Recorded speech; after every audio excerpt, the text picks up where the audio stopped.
In this gripping tale of betrayal and revenge, Jake Harrison's world turns upside down when he discovers that his best friend and wife have been secretly seeing each other behind his back. As Jake unravels the deceit and betrayal, he takes matters into his own hands, setting off a chain of events that will change their lives forever.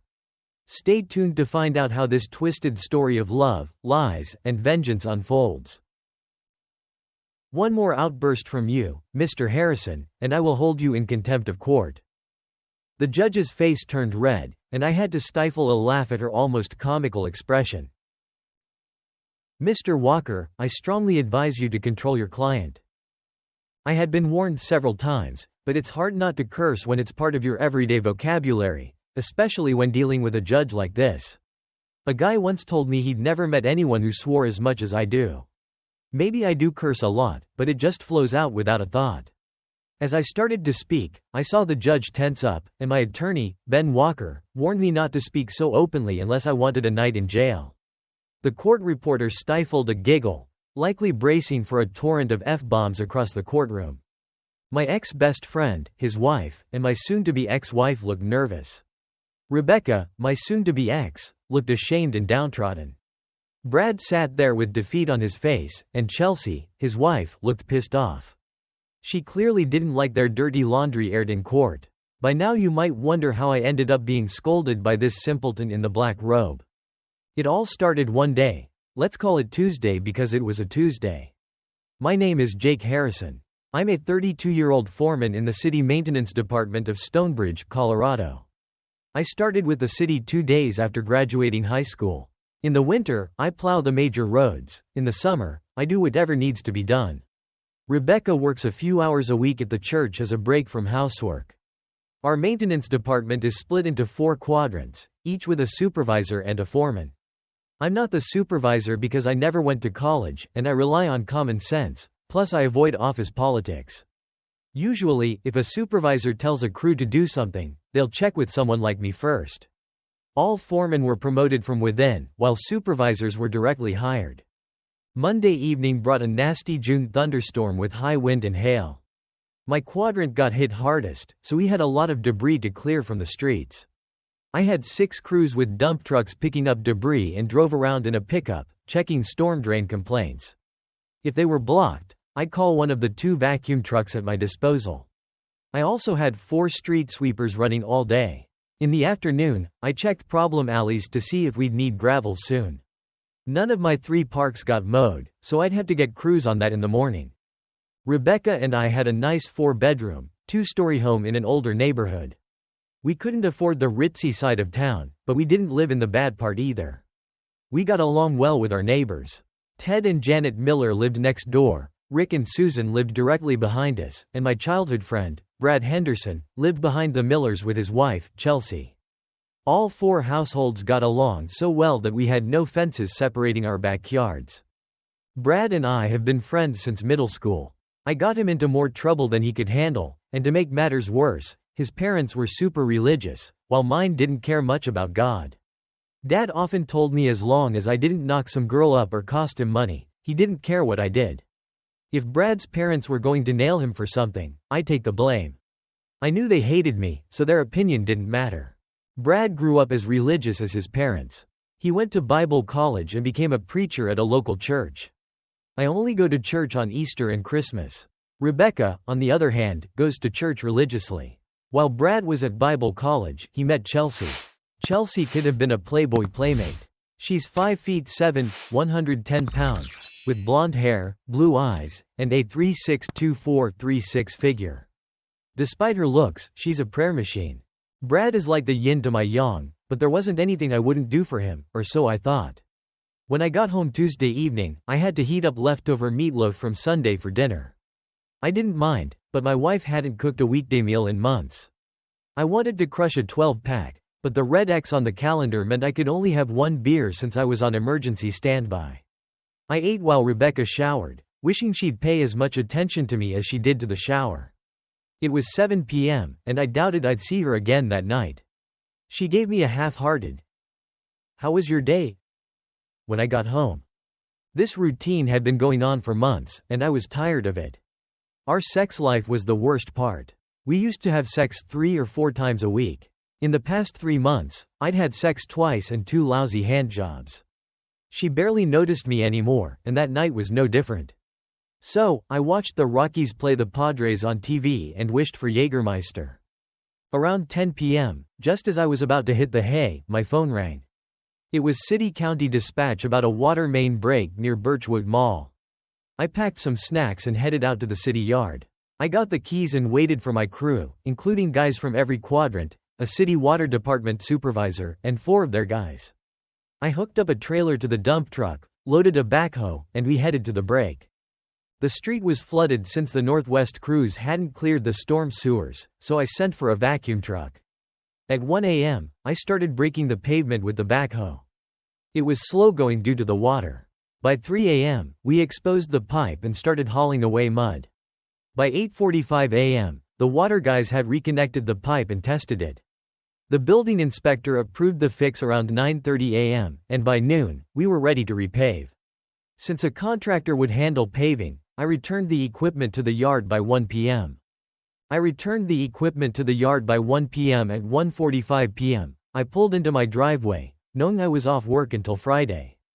Inside, Rebecca was nowhere to be found. She was off doing whatever she did all day, which didn't seem to include housework. I grabbed a beer and a sandwich. As I closed the fridge, I heard the unmistakable sound of a woman having sex coming from upstairs. "No wonder you don't screw me anymore," I muttered to myself as I grabbed my Kimber .45 from the coat closet and headed upstairs. The noise got louder. I approached the master bedroom, but it was empty. I checked the bathroom, also empty. I had 2 choices left: the guest bedroom or Rebecca's craft room. The guest bedroom was empty too. I kicked open the craft room door, weapon ready, but it was empty as well. The sound was loudest there, and I noticed the window overlooking the backyard was open. I looked out and saw something shocking. Tyler and Bethany, the Miller kids, were having sex by their pool.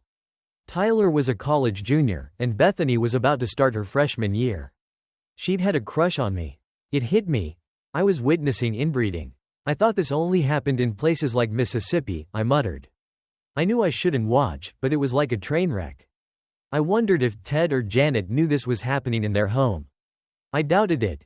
Even the wildest people I knew wouldn't condone it. "They're watching us. Look at them, Ty," Bethany said to Tyler. "Oh, hell, that's so hot," Bethany said. She looked to her left, and I saw Brad's bareback in his house's upstairs window. He was clearly doing someone. I thought I'd hang around, hoping to see Chelsea naked. Then Brad turned around. "Holy crap," I yelled so loudly that the sex stopped below. Brad was pounding my Rebecca. I froze, unsure what to do. I aimed at Brad, but was distracted by Tyler and Bethany running naked for their house. I looked back up, intending to shoot Brad, but they were gone. "Goddamn filthy woman," I yelled, grabbing my Mossberg and loading it with buckshot. "Brad and that tramp are going to die. Chelsea's cat and parakeet are fair game, too." I headed out, pistol tucked in my jeans. Halfway down the driveway, I stopped. I now understood everything. My house wasn't clean, meals were from the freezer, and my neglected lawn explained why Brad was wearing her out. She took so many showers the reservoir should be named after me. I got into my truck and left tire marks on the street as I headed for Lowe's. On the way, I processed everything. She never cooked because Brad was exhausting her. She couldn't clean while getting her freak on. The biggest question was, why would the 2 people I trusted most betray me like that? At Lowe's, I went straight to the door section and picked up 3 new lock sets. Jenny at the paint counter waved, and I barely noticed, half-heartedly waving back. When I got home, Bethany and Tyler were waiting in my driveway. What do these perverts want? I wondered. They looked like they were going to the gallows. Bethany offered a sheepish smile. "We're so sorry to have disturbed you, Mr. Harrison. We didn't mean to offend you. It's just..." I cut her off. "I don't care if you screw each other until you're raw. It's none of my business. You guys aren't even on my radar of problems right now." They walked away sheepishly. I felt Bethany's eyes on my backside as I went inside. I set the lock sets down and went to find my tools in the kitchen. My blood boiled. Brad was sitting at my table. What are you doing in my house, you goddamn hypocrite? I demanded. I came to talk to you as a friend, Brad replied. Friend? I laughed bitterly. With friends like you, who needs enemies? Do you think I'm just going to say, hey Brad, how are my wife's goodies this morning? Jake, it doesn't have to be this way, he said. You're right, hand me that butcher knife, I instructed, sliding a knife across the table. He looked at it, and then at the kimber in my hand. Come on, Jake, he said shakily. You can't seriously expect? Pick it up, asshole. You love Jesus so much, I want you to meet him now. Pick up the knife, and let me put the make my day law to use, you trespassing piece of pious crap. I ordered. Brad jumped up and ran for the door. He stopped on the porch and turned back. Jake, we've been friends forever. Are you willing to throw that away? I lost 2 people today, Brad. But I think when I get past all of it, I'll realize it's no real loss. Where's Rebecca? I asked. She's at my house. She's afraid to come over here, he admitted. Tell her she has 5 minutes to get over here if she wants any chance of staying married to me. Now, get off my property before I risk prison just to feel better. I was warned. Brad scurried off, and I wondered how long it would take Rebecca to drag her cheating butt home. 4 minutes later, I heard her sniveling and sobbing long before I saw her. People must have wondered what was going on when they saw her walking up the sidewalk crying. She reached to hug me, and I stepped back. Keep your filthy hands to yourself, I commanded. But I love you, baby. I only want to be with you, she pleaded. Let's go inside. These neighbors don't need to hear our business, I said, moving into the living room and sitting in my favorite chair. She sat on the love seat. Will you sit next to me? She asked. Hell no, I don't want to be near you, I refused. I hated awkward silences, so I jumped in. How long have you been screwing that idiot? He loves you like a brother. He's your best friend, she responded. Brad was my friend, I corrected. Friends don't screw their friends' wives, I added. It's just sex. I still love you, she insisted. What a load of crap. It's just sex? Whoever thought of that excuse deserves a cinder block to the head, I yelled. No need to be angry. You still have me. I'm not going anywhere, she said. Yes, you are. You're choosing Brad over me in our marriage. You can't give me 5 minutes, but you can bend over for him anytime. How wonderful, I retorted. I felt a headache coming on and put my head in my hands. She started to get up and walk toward me. Sit back down. I hope it's worth throwing away a decade of marriage, I said. I'm not ending our marriage. We can stay married. I'll just have sex with Brad. I don't love him, it's just sex. He says I can take care of your needs once or twice a week, she explained. How kind of him. I think I'll find someone else to take care of my needs, I remarked. No, you're my husband. No one else should have sex with you. We're still man and wife, she argued.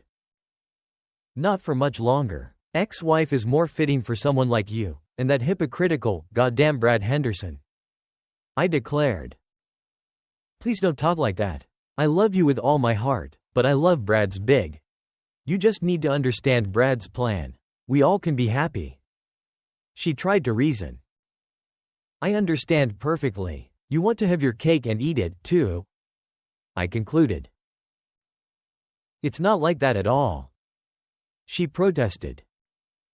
Then explain it to me. I challenged myself.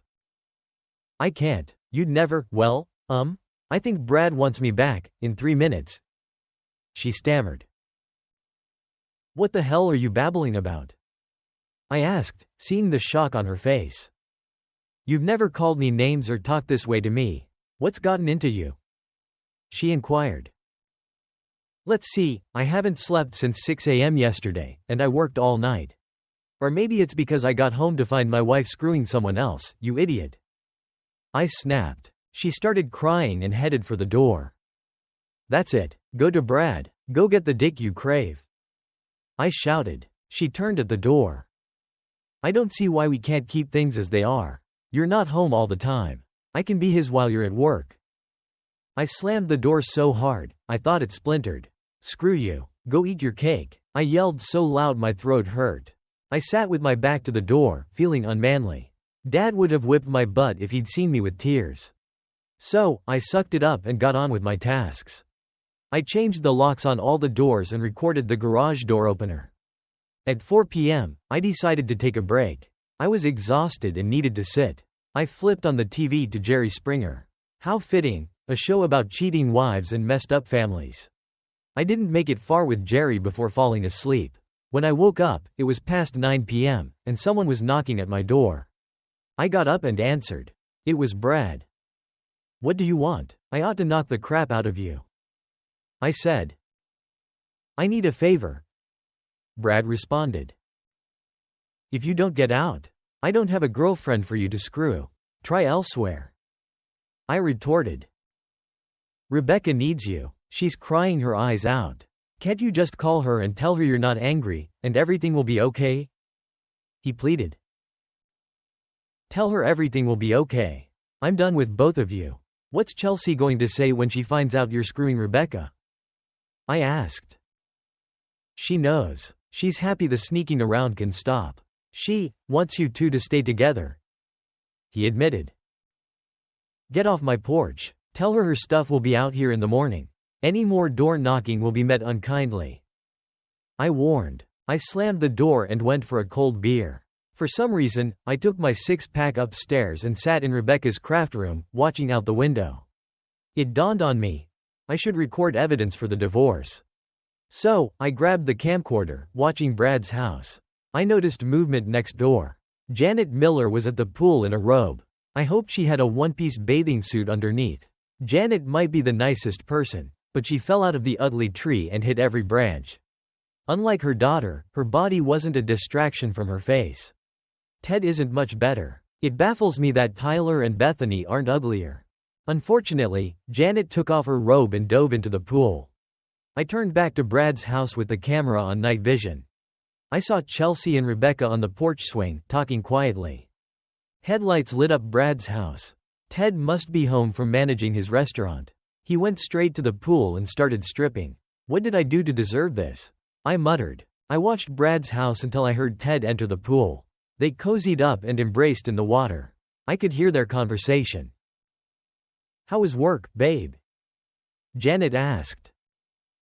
Busy. I had to fire Juan for smoking dope on his break. Ted replied. Did you warn him? She asked. I heard something interesting today. He said. Do tell. She prompted. Jake kicked Rebecca out today. He informed. What? She exclaimed. Yeah, he actually kicked her out. Ted confirmed. Has he lost it? Those two would die without each other. I always thought she'd throw him out for his foul mouth. She said. You have to be wrong. Ted doubted. According to Tyler and Bethany, when they were cleaning the pool, they saw Brad and Rebecca having sex in Brad's window. Jake must have been home because, for some reason, they heard Jake yelling profanities, and saw Brad and Rebecca quickly stop. Jake left, then came back with a Lowe's bag, changed the locks, and later called Rebecca, well, a slut. Janet relayed. I can't believe it, said Tom. I'll check on Jake tomorrow. I want you to stay away from Brad. I always thought he looked at you and Rebecca too closely. The thought of Brad undressing Janet mentally made me shudder. Bethany said she'd bake Jake a cake tomorrow to cheer him up. She thinks highly of him. He is kinda crude, but I can't think of anyone else I'd want on my side. I saw him working by the mall this morning. Janet said. Was he wearing a hard hat? Ted asked. Yes. She confirmed. You and your construction worker thing? Maybe I can get Jake to model it for you, Ted teased. I shuddered again. Normally, a guy loves to hear a woman finds him attractive, but for the first few weeks, I thought Ted and Janet were a gay couple. Janet can look quite manly. You're so bad, she told him.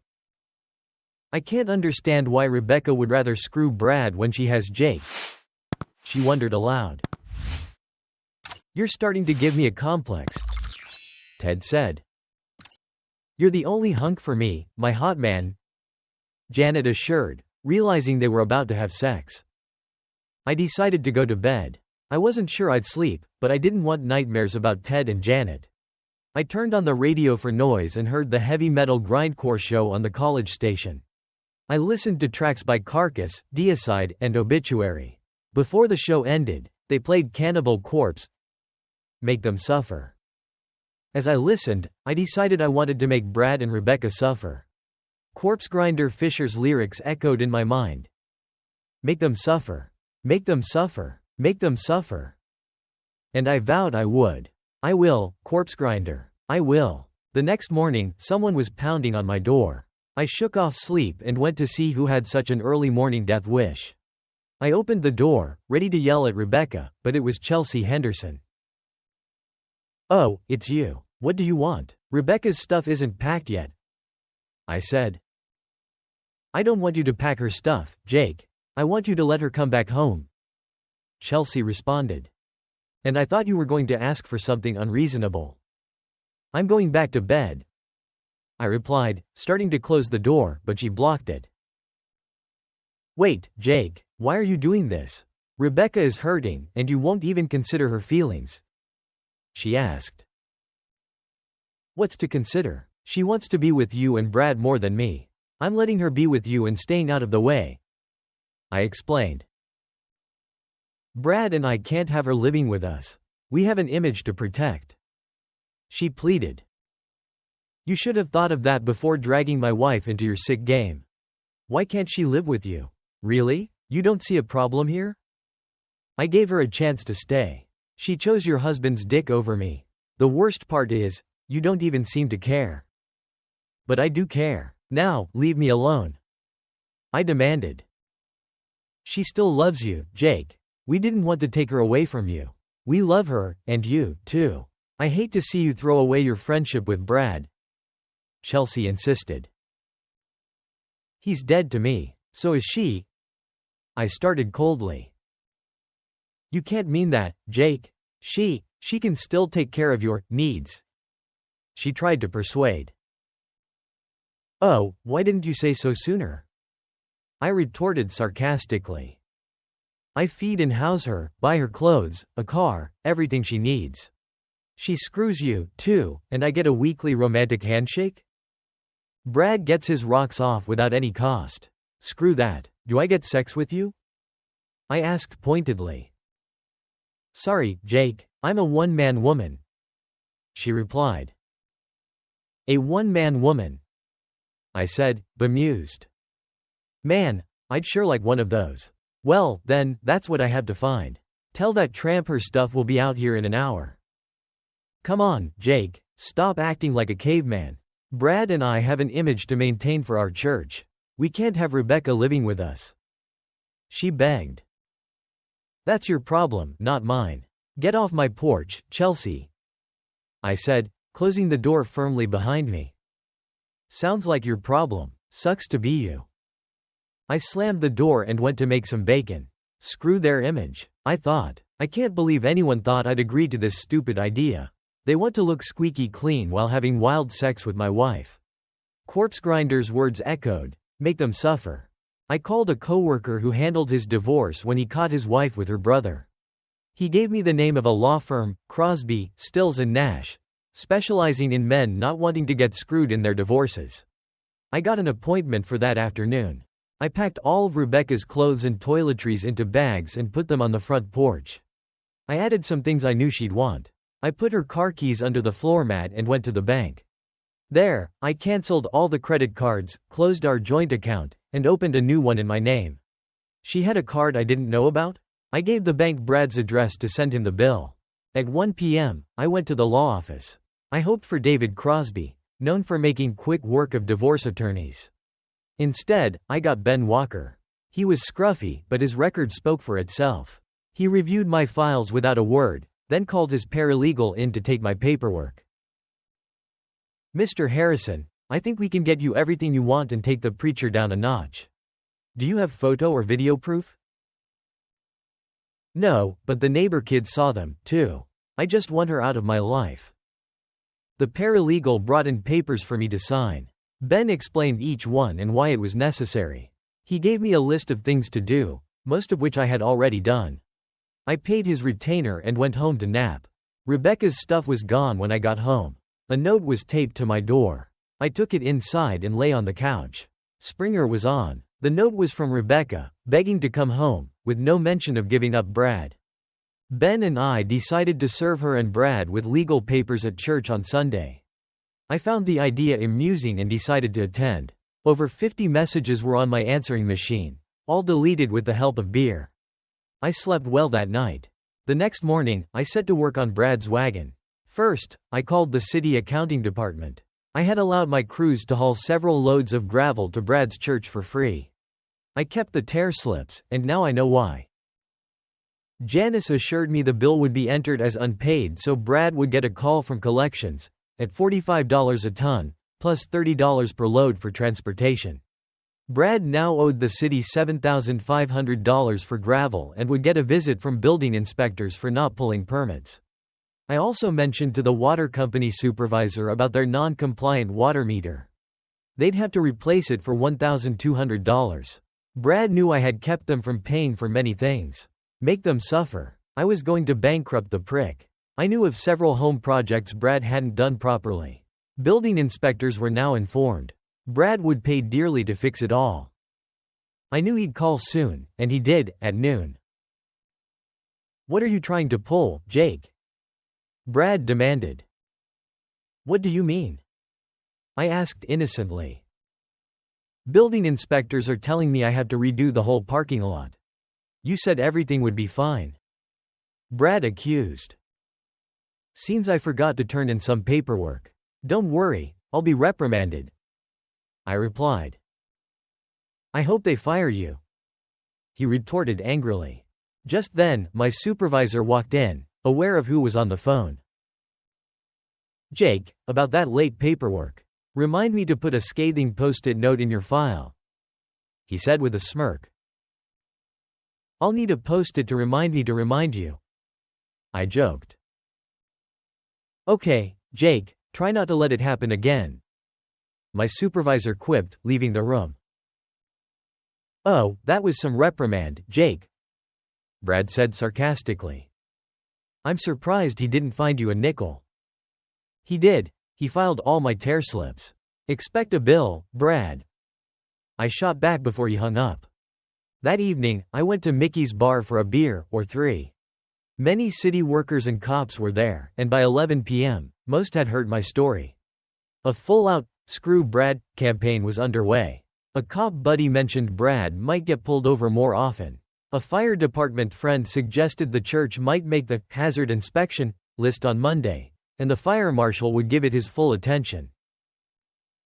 "Those churches are always out of date on something," he said. "Usually, we don't enforce the code too harshly, but Tony might consider the safety of the congregation." Sarah Thomas, from the county clerk's office, mentioned that the assessor might find an error in Brad's property tax assessment, leading to a past due amount. "Make them suffer, indeed." She added, "Saturday morning, I worked in my garage. The backyard was no haven with the half-naked neighbors and the swinging pricks behind them. I was restoring a cabinet when I heard a noise behind me. I turned, expecting Rebecca, but saw Bethany. "Hi, Jake, I mean, Mr. Harrison," Bethany greeted. "Hi, what do you need, Bethany?" I asked, noting her attractive figure but quickly reminding myself of her questionable activities with her brother. "I have a video you might find useful, taken about a week ago," she said, handing me a USB stick, her hand lingering in mine. My eyes locked onto her chest before I looked at her face again. She had a look of lust, then blinked it away. I have chores to do, but the video might help your case, Mr. Harrison," she added. "I'll check it out, Bethany. Thanks for bringing it," I replied. She turned and left, looking back over her shoulder.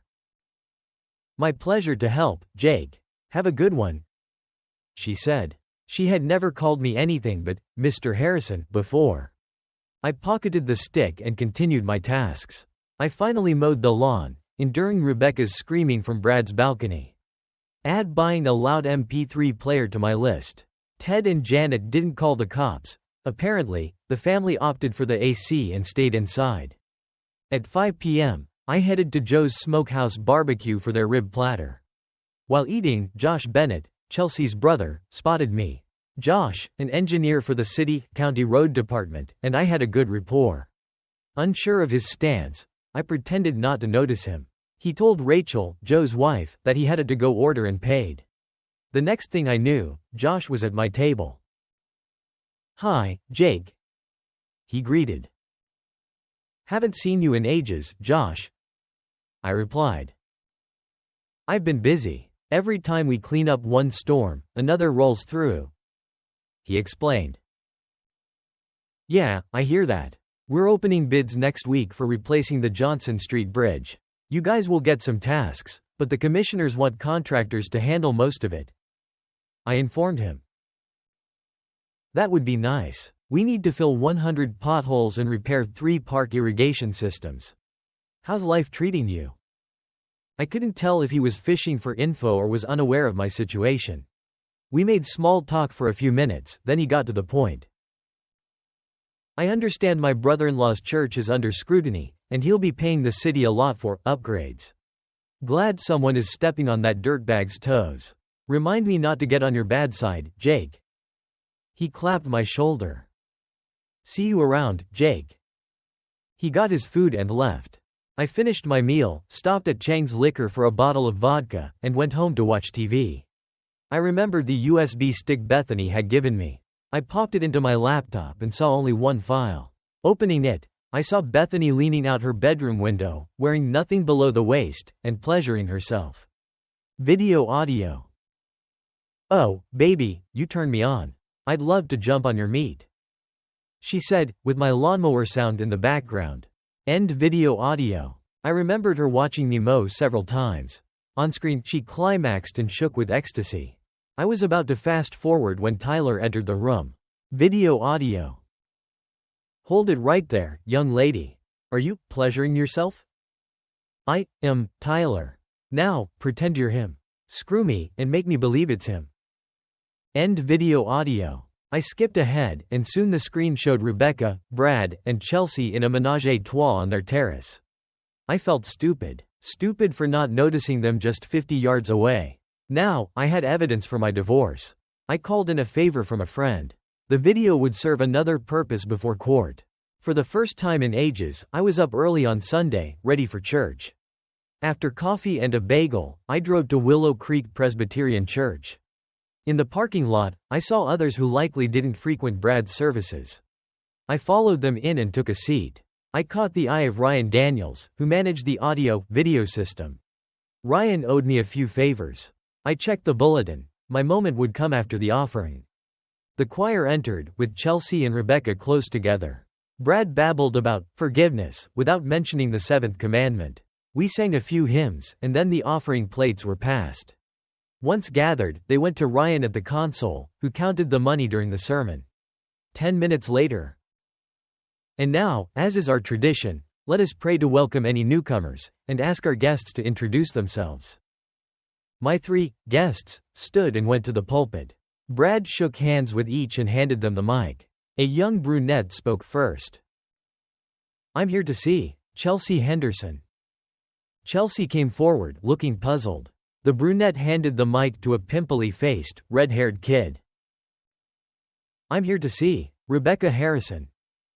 Rebecca joined Chelsea. Pimples handed the mic to their boss's son, Neil Young. "Brad Henderson, Chelsea Henderson, and Rebecca Harrison, you've been served."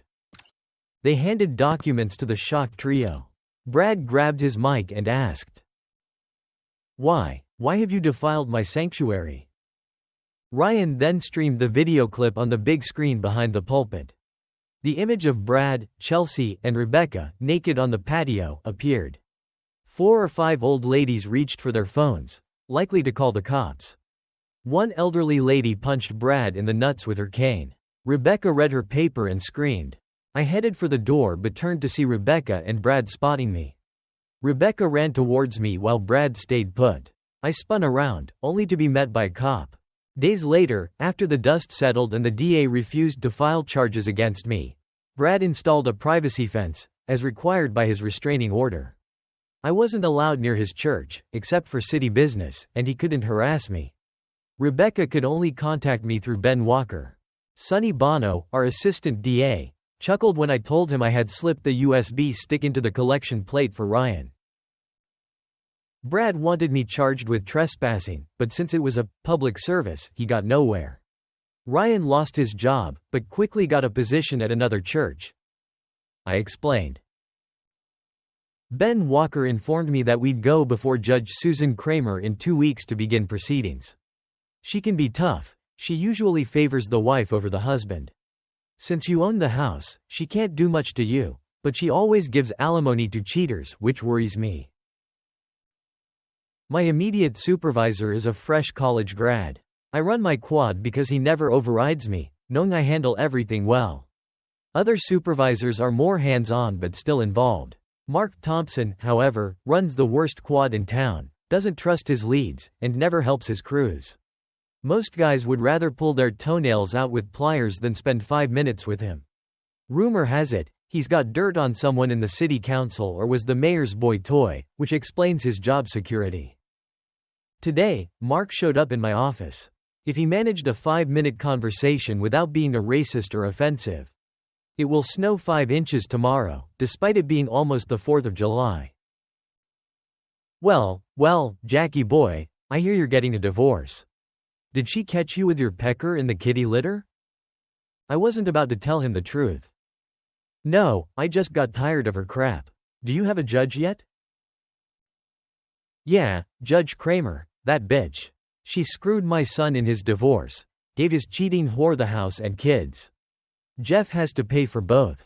I hope you have a good attorney. Jeff had some cheap lawyer he found in the classifieds. I wondered if Mark ever thought about the filth he spewed. He managed to offend 2 races in one go.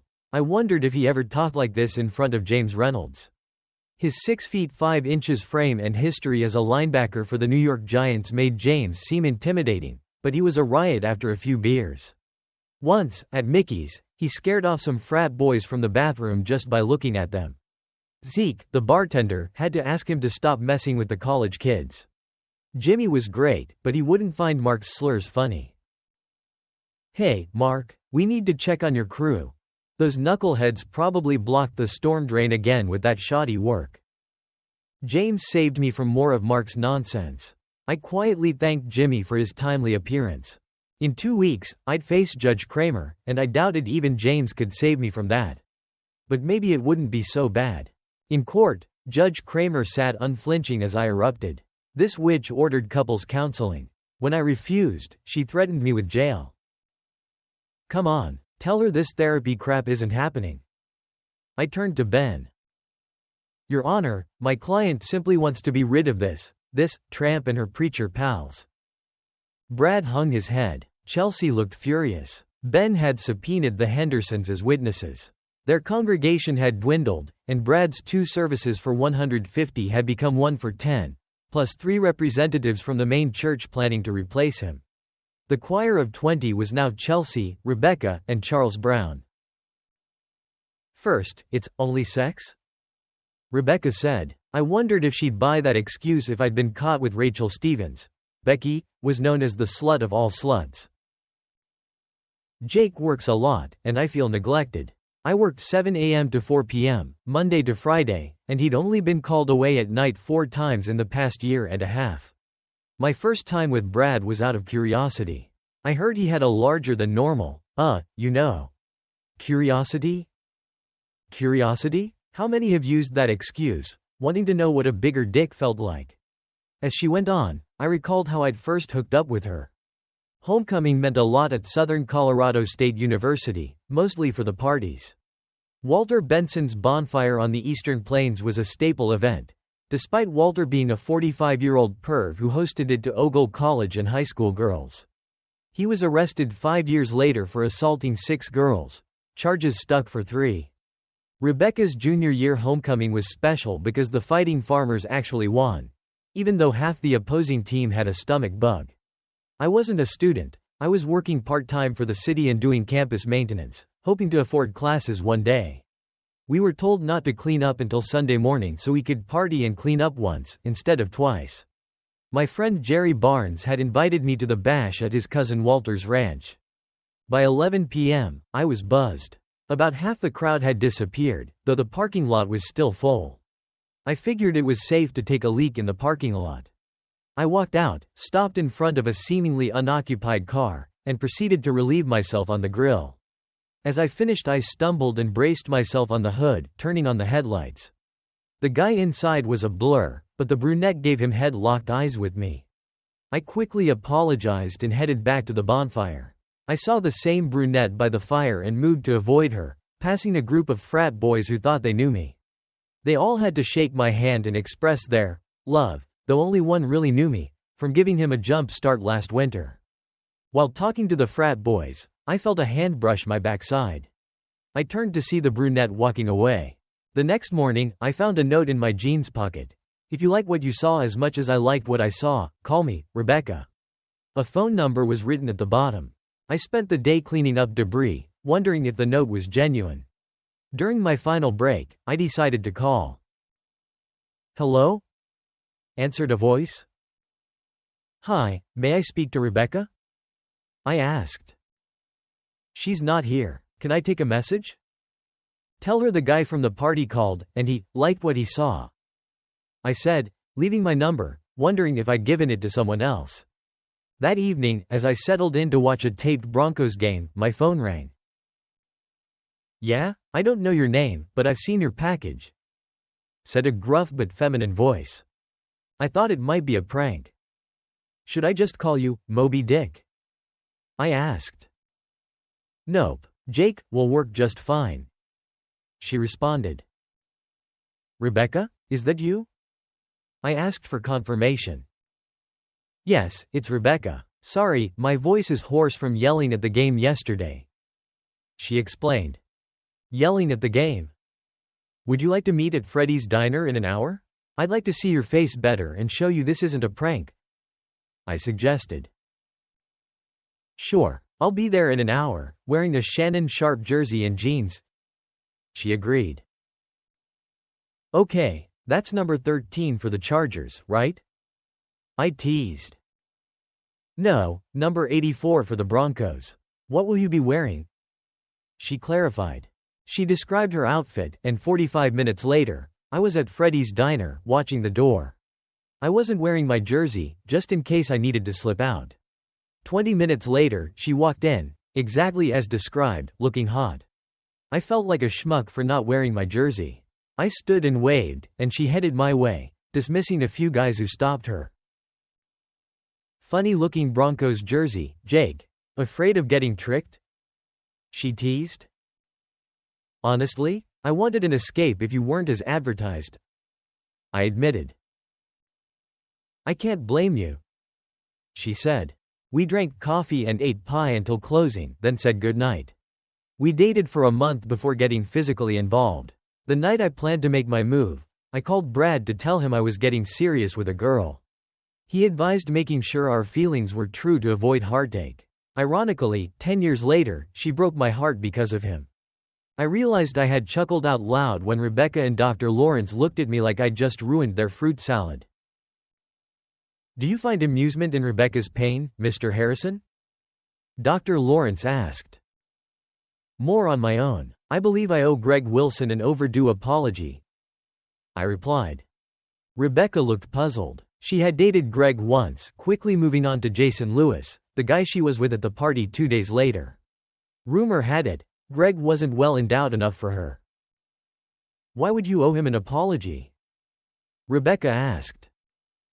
I might have punched him for telling the truth, I admitted. What truth? She inquired. He said Rebecca should be nicknamed Big Bird, because she was always looking for a bigger branch to sit on. I explained. I don't understand, she said, still puzzled. She's a size queen, I clarified. Rebecca blushed angrily. She dumped Greg because he had a small dick, then dumped Jason for me. Now she's found out my ex-best friend has a larger one and jumped to him. It's just filthy, I elaborated. If you say, it's just sex, one more time, I'll leave and do my time in jail for contempt, I threatened. Rebecca and Dr. Lawrence were shocked. Dr. Lawrence collected herself. Rebecca, your Neanderthal thinking doesn't comprehend multiple sex partners in a happy marriage. Dr. Lawrence began. What are you talking about? I asked, incredulous. Many happily married couples enjoy multiple partners. Some husbands even derive pleasure from watching their wives with a better endowed man. She explained. I couldn't believe what I was hearing. There aren't enough narcotics to make me enjoy this nonsense. I don't care what others enjoy. I'll never watch my wife with someone else. I'd put a bullet in her head before cleaning up after her. I said. Jake, don't you owe it to yourself, and your marriage, to have a more open mind? No one said you have to watch her clean up. Dr. Lawrence suggested. Yeah, Jake, it would be so hot. I could even service you after, Rebecca added. Screw you. You think I want Brad's leftovers? Next, you'll want me in pink lingerie while you and Brad screw, and I sleep in a cage at the foot of the bed. I spat out angrily. Oh no, Jake, we'd let you sleep in your own bed. Rebecca responded. I'm outta here. I yelled. The receptionist was probably ready to call 911. Mr. Harrison, you were ordered to attend these sessions. Failure to do so means jail for contempt. Dr. Lawrence reminded me. I've been here an hour. I don't need to be here longer, I said, looking at Dr. Lawrence in the eye. Tell the judge everything I said. I don't care what she does.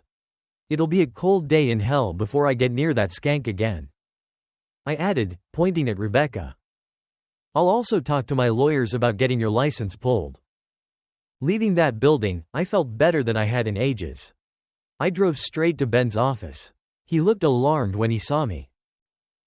Please tell me you didn't eliminate anyone, he said nervously. I wanted to, but I didn't. I probably said some things they didn't like. I told him about the session and the rehearsed feeling I got from it. I told him about the counselor's attitude towards me. Jake, you're not the first to complain about her. Complaints about Dr. Lawrence just get swept under the rug. I would have warned you, but I'd likely get hit with tampering charges. I'm not going back, Ben. That Jabba the Hutt can jail me if she wants, but I'm not sitting through 3 more hours of that crap. I'll have David Crosby make some calls. Stay out of trouble, Jake. We'll get this over soon. I went home, wanting a few stiff drinks, but there was a red X on the calendar. 3 years since. It was early afternoon, and I wouldn't be back on duty until after 7 p.m. I ate dinner, watched TV, and drank beer. By the 6th inning of the ball game, a thunderstorm rolled in. I went to the porch and saw heavy, black clouds moving over downtown, signaling a summer hailstorm that could keep roofing crews busy until Thanksgiving. Earlier summer storms had hit the north side hard, promising work for roofing contractors until October. As the storm raged and power outage reports came in, I prepared for a long night. My neighborhood got pea-sized hail, but calls confirmed golf ball and baseball-sized hail in Midtown.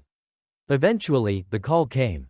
Instead of cleaning up hail, half the crew and I hauled sand and road base to the river dike, which was threatened by heavy rain. By 4 a.m., the Army Corps of Engineers declared the dike safe, and the county had the bridge under control. We spent another 3 hours hauling away sand and dirt from the storm. At 9 a.m. Friday, I pulled into my driveway, knowing I wouldn't catch my wife with Brad, because I no longer had a wife. I was energized from coffee and energy drinks but figured a shot of Jägermeister would help me sleep. After finishing the bottle, I lay on the couch to watch TV and fell asleep. I was awakened by knocking at the door. It was almost 11 p.m., and Bethany Miller was on my porch. What does she want? I wondered aloud. I turned on the porch light and opened the door.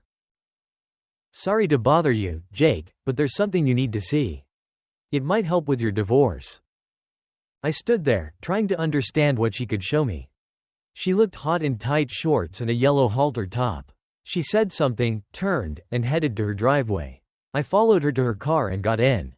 As she drove in silence, I kept staring at her legs, which were much better than Rebecca's or Chelsea's.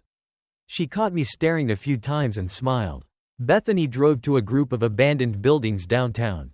The city had bought the buildings years ago, hoping developers would buy them, but sales were always nixed by a secret ballot from the Board of Trustees. It cost the city a lot to maintain and secure the properties. 2 years ago, a chain link fence was installed to keep people out. We parked at the old power plant, which had more cars than I expected. Bethany, what are we doing here?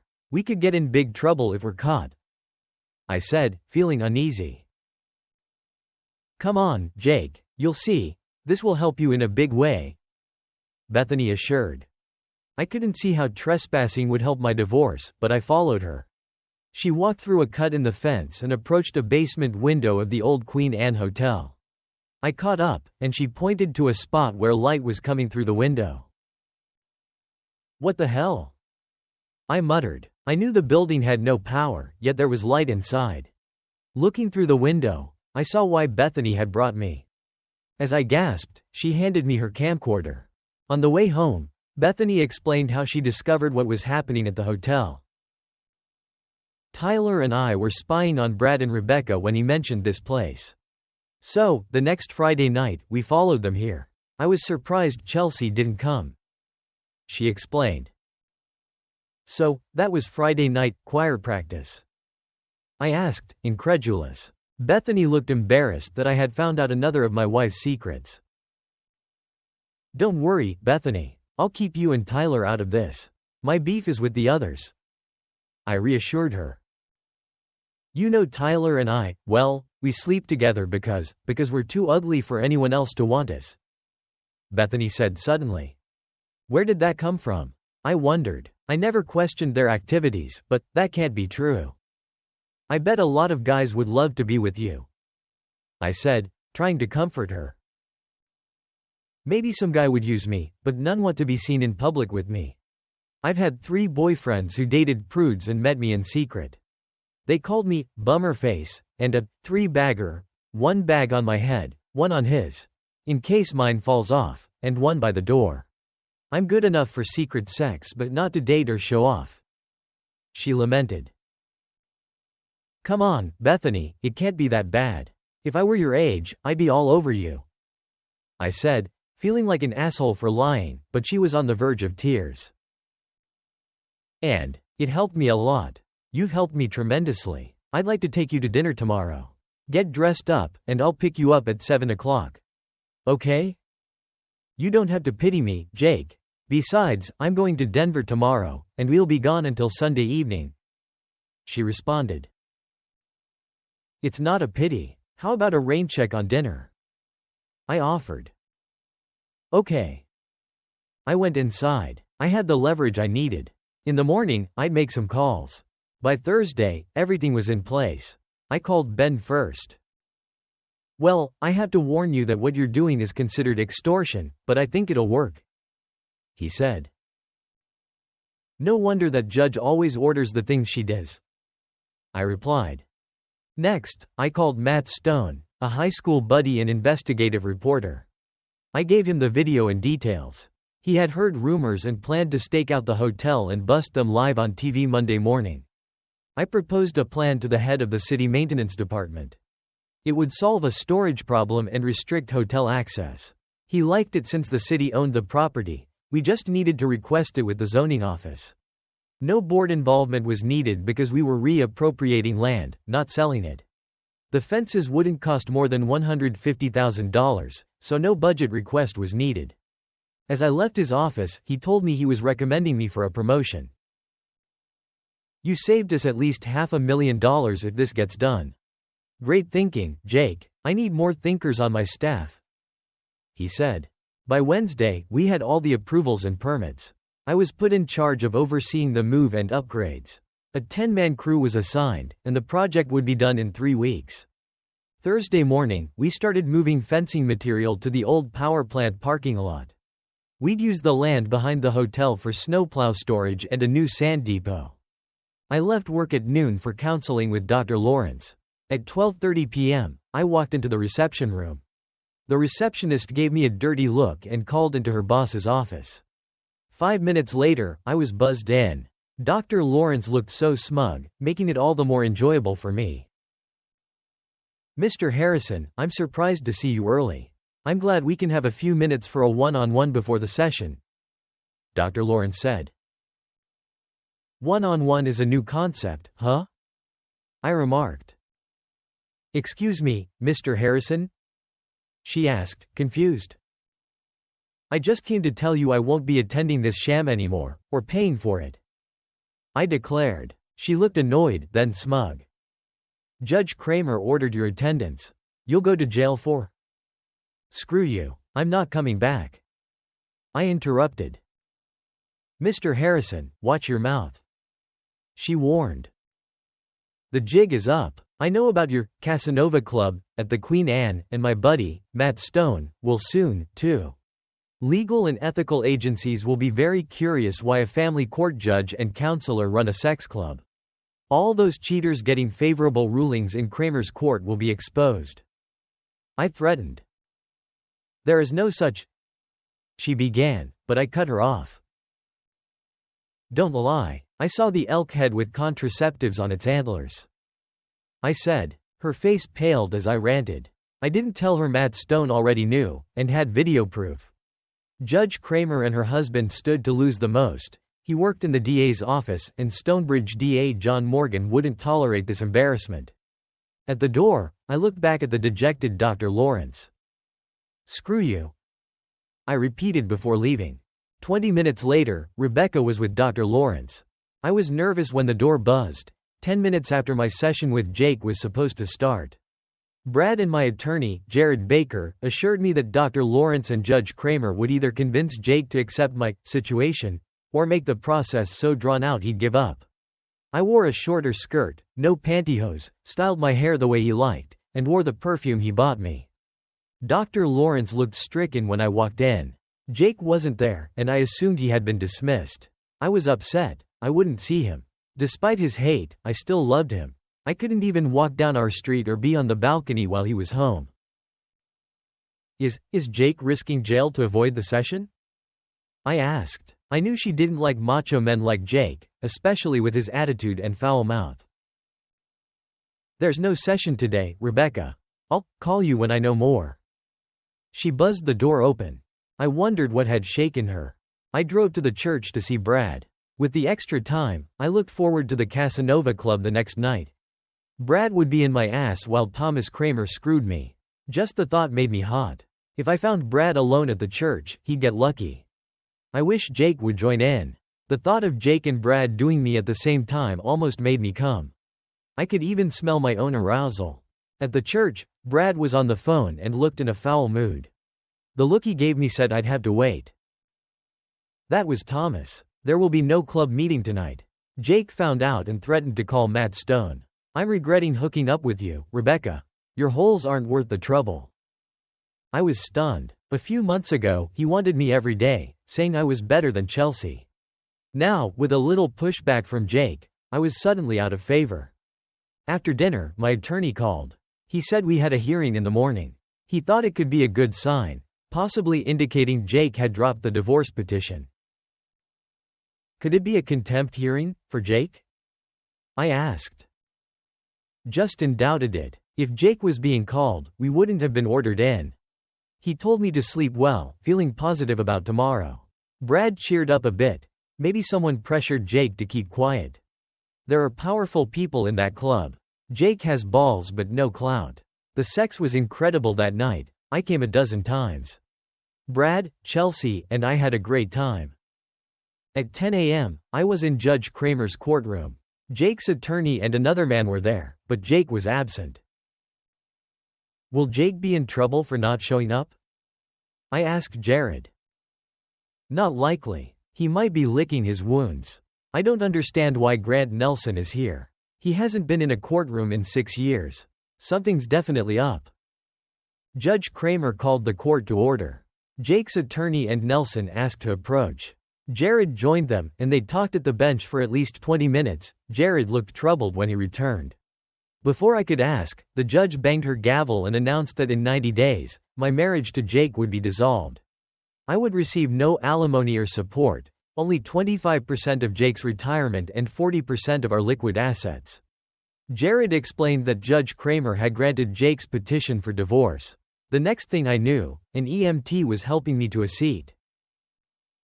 Ma'am, how many fingers am I holding up? Within 3 weeks, everything had fallen apart.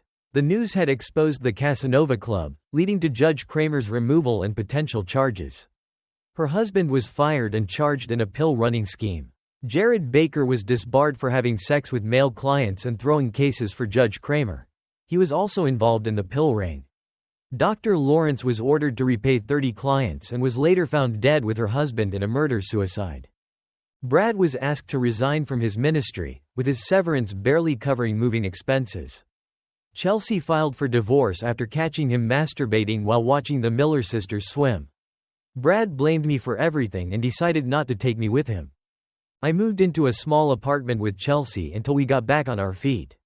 I used most of the money from Jake to set up our utilities and help Chelsea hire an attorney. Brad tried to hire Crosby, Stills and Nash, but they refused. He ended up with a no-name lawyer and got cleaned out by Chelsea. Last I heard, he was preaching in Iowa. I got a job with an accounting agency after my divorce. Chelsea worked for a contractor and started dating one of his workers. I didn't want to date anyone, I wanted Jake. Occasionally, I walked past our old street and saw the "for sale" sign in the yard. 2 weeks ago, I saw it had sold. Distraught, I went to buy comfort food, mainly ho-hos and chips. Passing the frozen dinner section, I saw Jake buying a frozen pizza. Before I knew it, I was bawling in the store. I don't remember exactly what I said, but when I stopped to breathe and wipe my eyes, Jake looked embarrassed as a small crowd gathered. He smiled, pointed to his backside, and said, "Eat my ass and die." Then he walked away. I was in Las Vegas. I pulled my truck into the driveway and saw my lawn needs mowing. I'd wait until Saturday morning to beat the heat. Inside, my wife greeted me with a passionate kiss. "Hi, baby. Did you make sure the tourists and pensioners didn't cheat the big corporations?" she teased. My job as a slot machine technician always brought out my wife's sarcasm. "And when you graduate next month, you'll be working for the man, just like me. At least until you knock me up," I replied, adding to the banter. She kissed me again. "I'm glad you're home. Studying with the girls tonight?" I asked.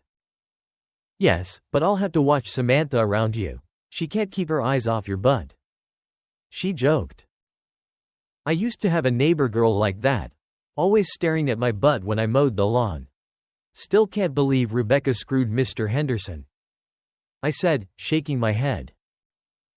"Oh well, her loss, my gain," Bethany said with a smile. "Indeed, Bethany. I'll go get us some pizza. I know how you college girls chow down," I replied. She kissed me as I headed out the door. Bethany and I had been married for 3 years. I got to Vegas 3 days after leaving Stonebridge. Some might think I was an asshole for leaving Rebecca the way I did, but I couldn't trust her again. I slipped out after she fell asleep, paid for the room, and left her at 3 days' time. Thanks to News and Noah, I made it to Utah before sunrise and arrived in Vegas 2 days later. Within a week, I had a job and a place to stay. I used the money from selling my house and my retirement fund to buy a new house.